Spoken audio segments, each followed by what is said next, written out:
بسم اللہ الرحمن الرحیم۔ السلام علیکم 8th کلاس الائٹ اسکول المعراج campus 8th class, hope you are fine. آج ہم پاک اسٹڈیز کے چیپٹر 1 سے آئیڈیالوجیکل بیسز آف پاکستان کی نظریاتی اساس، اس کا پہلا ٹاپک نظریہ پڑھیں گے۔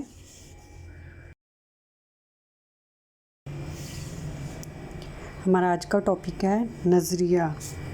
نظریہ اپنی تعریف اور معنی کے لحاظ سے مختلف جو دانشور ہیں، اسکالرز ہیں، ان کا اس کے بارے میں الگ الگ رائے رہی ہے۔ کچھ کے خیال میں یہ جو نظریہ ہے یہ سوچ یا مقصد ہے، کچھ کے خیال میں کسی بھی چیز کو وجود میں لانے کے لیے یا قائم کرنے کے لیے ذہن میں جو سوچ یا فکر یا خاکہ جو ذہن میں کیا تیار ہوتا ہے، ابھرتا ہے، اس کو نظریہ کہا جاتا ہے۔ کچھ دانشور اس کو یہ کہتے ہیں کہ یہ فکری خاکہ ہے۔ کچھ کے خیال میں کسی قوم کی اجتماعی سوچ کا ایک بات مار متفق ہونا بھی نظریہ ہے۔ ایسی بات جو لوگوں کو متحد کر کے اس کے حصول کی کوشش پر آمادہ کرے وہ بھی نظریہ کہلاتی ہے۔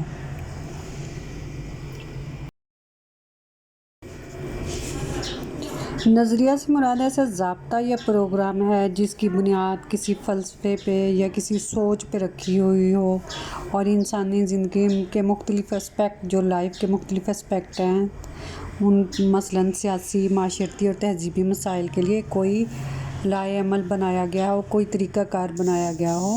کسی شے کے حصول کے لیے برصغیر کے مسلمانان نے جب اکٹھے ہوئے اور تو ان کی جو اجتماعی سوچ تھی وہ نظریہ پاکستان کہلاتی تھی، اور ان کا مقصد ایسی ریاست کی تشکیل دینا تھا جہاں پہ وہ اپنے اسلامی اصولوں کے مطابق زندگی گزار سکیں۔ تو یہاں پہ پاکستان کی نظریاتی اساس میں ہم نظریہ کی تعریف کے ساتھ ساتھ دیکھیں گے کہ برصغیر پاک و ہند میں قیام پاکستان سے پہلے کس طرح کے حالات تھے اور مسلمانوں کو کس طرح کی محرومیوں کا سامنا کرنا پڑا۔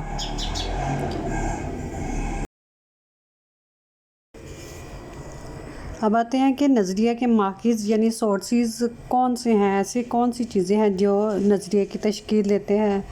ان میں مشترکہ مذہب، مشترکہ سیاسی مقاصد، مشترکہ تعلیمی مقاصد، مشترکہ معاشی مقاصد اور مشترکہ ثقافتی مقاصد ہوتے ہیں۔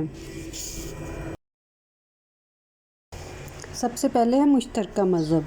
مشترکہ مذہب سے مراد یہ ہے کہ تمام ایک ملک میں رہنے والے لوگوں کا مذہب مشترکہ ہو، ایک ہو، کامن ہو۔ برصغیر میں کیونکہ کافی زیادہ قومیں آباد تھیں اور ان میں دو بڑی قومیں ہندو اور مسلم تھیں، اس لیے وہاں پہ ہندو تحریکیں بھی تھیں اور جن میں آریہ سماج اور برہمو سماج بہت زیادہ اہم تھیں، اور یہ ہندو تحریکیں جو تھیں ان کا مقصد یہ تھا کہ مسلمانوں کو نیچا دکھایا جائے، اور ان کا مقصد یہ بھی تھا کہ برصغیر پاک و ہند میں جو رہنے والے مسلمان ہیں ان کو ہندو کیا جائے۔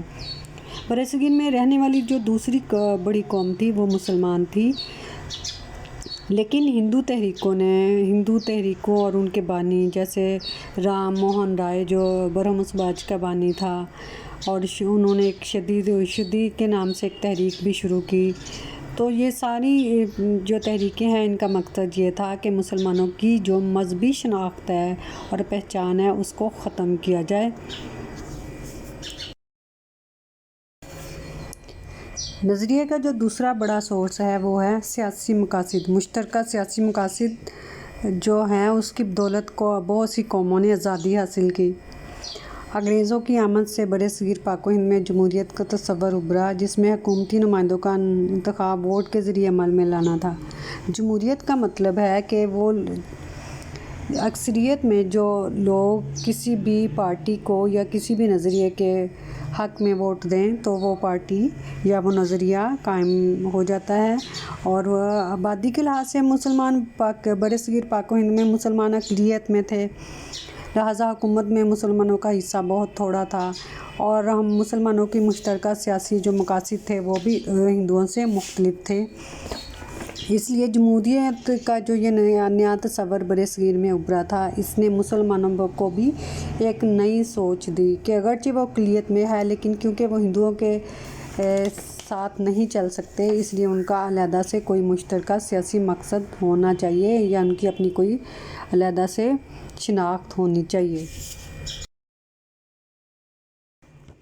مشترکہ تعلیمی مقاصد بھی کسی قوم کے نظریے کے ماخذ ہوتے ہیں، یعنی وہ اس نظریے کا سورس ہوتے ہیں، ذریعہ ہوتے ہیں جس کے ذریعے نظریہ تشکیل پاتا ہے۔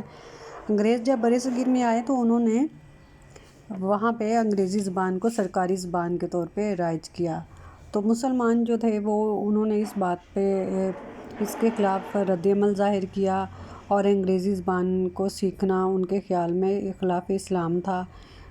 بیشتر مسلمانوں نے نئے تعلیمی نظام کو مسترد کر دیا۔ یہ سب ایک نظریے کی بنیاد پر ہوا تھا اور وہ نظریہ اسلام تھا۔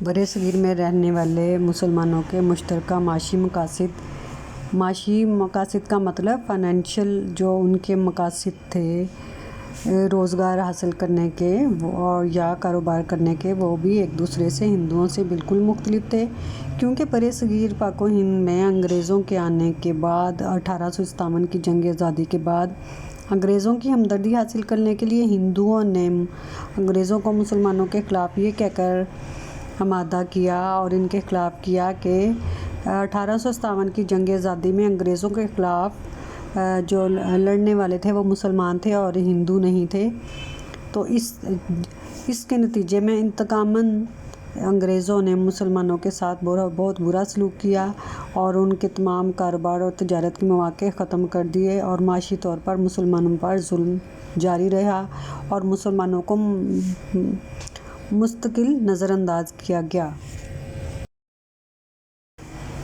مشترکہ ثقافتی مقاصد کی بنیاد بھی کسی قوم کے نظریے کے لیے ضروری ہوتی ہے۔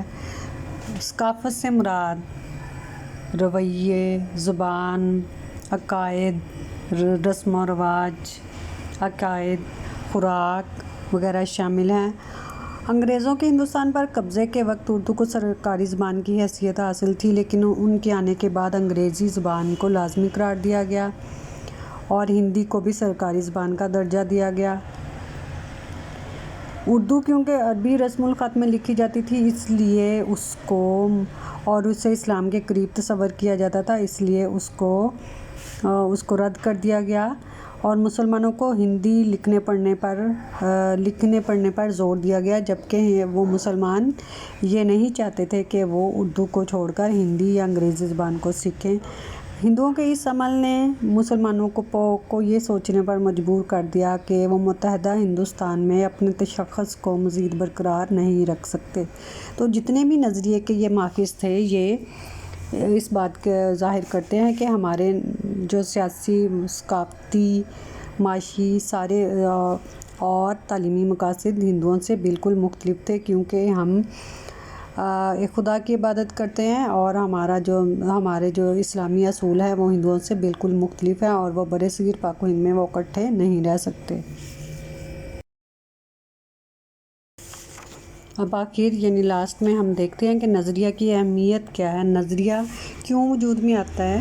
نظریہ اس لیے وجود میں آتا ہے جب کوئی بھی معاشرہ جو ہے اس کے پسماندہ لوگوں میں محرومی پیدا ہو جائے، تو اس کو ختم کرنے کے لیے جو ذہن میں سوچ ابھرتی ہے، یعنی اس مشکل کو حل کرنے کے لیے جو فکری خاکہ ذہن میں ابھرتا ہے وہ نظریہ کہلاتا ہے۔ جس طرح امریکہ میں سیاہ رنگت کے لوگوں نے مساوی حقوق کے حصول کے لیے جدوجہد شروع کی، تو ان کا نظریہ مساوی حقوق کا نظریہ تھا۔ نظریہ لوگوں کی سوچ کی بھی عکاسی کرتا ہے۔ نظریے کی وجہ سے قومیں زندہ نظر آتی ہیں۔ نظریہ حقوق و فرائض کی وضاحت کرتا ہے۔ نظریہ قوم کو متحد رکھنے میں کام آتا ہے اور مددگار ثابت ہوتا ہے۔ اس طرح نظریہ پاکستان یعنی اس وقت تشکیل پایا جب برصغیر پاک و ہند میں مسلمانوں میں احساس محرومی شروع ہو گیا اور ان کو ان کے حقوق پوری طرح نہیں ملتے تھے، اور انگریزوں کی انتقامی کارروائیوں کا وہ ہمیشہ شکار رہے۔ تو مسلمانوں نے اپنی سماجی اور سیاسی حقوق کے حصول کے لیے جدوجہد شروع کی۔ تو ہر نظریے کے پس پردہ تاریخ، روایات، رسم و رواج، مزاج، نفسیات اور مذہب جیسے عناصر شامل ہوتے ہیں۔ یہی عناصر کسی بھی نظریے کی اہمیت کو اجاگر کرتے ہیں۔ اب اس لانگ کویسچن کو شارٹ اور لانگ دونوں پوائنٹ آف ویو سے آپ نے اچھی طرح یاد کرنا ہے۔ شارٹ کا مطلب ہے کہ مشترکہ مذہب سے کیا مراد ہے، یہ شارٹ کے طور پہ آ سکتا ہے، اور اگر یہ آ سکتا ہے کہ نظریہ کی تعریف کریں، یہ ایک شارٹ کویسچن ہے۔ نظریہ کے مارکس کتنے ہیں، اگر شارٹ میں آئے تو آپ صرف اس کے نام لکھیں گے۔ Thank you.